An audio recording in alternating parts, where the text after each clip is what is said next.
మరోవైపు కళ్యాణలక్ష్మి, షాదీ ముబారక్ అమలు చేస్తున్నామన్నారు మంత్రి పొన్నం ప్రభాకర్. ఈ పథకాలపై బీఆర్ఎస్ది మొసలి కన్నీరు అని ఆరోపించారు.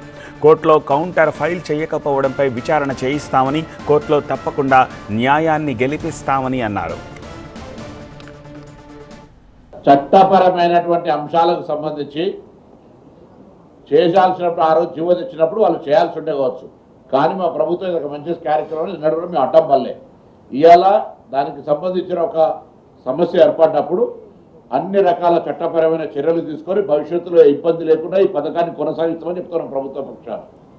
జరిగిన దానికి ఎందుకు బాధ్యత, ఎవరు బాధ్యులు అనే అంశం మీద విచారణ చేస్తూనే పైన కోర్టుకు అప్పీల్ చేస్తూ న్యాయస్థానంలో న్యాయంగా మేము మా యొక్క కార్యక్రమాన్ని కొనసాగించే విధంగా ఆదేశాలు తీసుకొని ప్రభుత్వం తరఫున ఆ న్యాయస్థానానికి వివరించి ఈ కళ్యాణ లక్ష్మి, షాదీ ముబారక్ కాకుండా చేస్తాం. నేను అనే పాయింట్ ఏంటంటే మాకు ఎటువంటి ఇక్కడ దురుద్దేశం లేదు, కానీ ఒక స్టేను ఆధారంగా చేసుకొని గల్లుల రోడ్ల మీద వారి ధర్నాలు చేస్తున్న నాయకత్వాన్ని అడుగుతా ఉన్నా.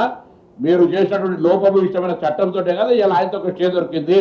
నేను కౌంటర్ ఫైల్ చేసినా, నా అధికారి కరెక్ట్ సమాచారం ఇచ్చిందా లేదా అనే అంశం మీద తప్పకుండా అది మా దృష్టికి వచ్చింది. దాని మీద వీఆర్ వెరీ సీరియస్. ఇదిలా ఉంటే కళ్యాణలక్ష్మి, షాదీ ముబారక్ స్టేపై సర్కారు చర్యలు చేపట్టింది. ఈ వ్యవహారంలో నిర్లక్ష్యంగా వ్యవహరించిన అధికారులపై చర్యలకు సిద్ధమైంది. కోర్టులో కౌంటర్ దాఖలు చేయకపోవడంపై సంబంధిత అధికారులపై ఆగ్రహం వ్యక్తం చేసింది. ఈ అంశంలో విచారణ చేయాలని సీఎస్ను ఆదేశించింది.